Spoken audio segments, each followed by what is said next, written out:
बिस्मिल्लाहिर्रहमानिर्रहीम। अस्सलाम वालेकुम नाजरीन हेल्थ टिप्स में खुश आमदीद। नाजरीन, गंठिया, जोड़ों का दर्द, जोड़ों की सोजिश, अज्जा नुक्सा, हल्दी पाउडर खालिस 100 ग्राम, सौंठ पाउडर 100 ग्राम, पीली पाउडर फल दराज 100 ग्राम। तीनों चीज़ों को पीस कर बारीक पाउडर बना लें। तरकीब इस्तेमाल: रोज़ाना रात का खाना खाने के 1 घंटा बाद 1 चम्मच सफ़ूफ गर्म दूध के साथ इस्तेमाल करें।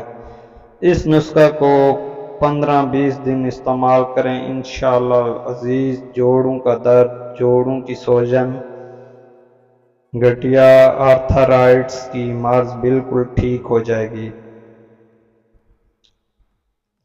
पोस्ट अच्छी लगे तो लाइक करें और शेयर करें। शुक्रिया। दुआ में याद रखें। जज़ाकल्लाह खैरन कसीरा। दुआ का तलब हेल्थ टिप्स on।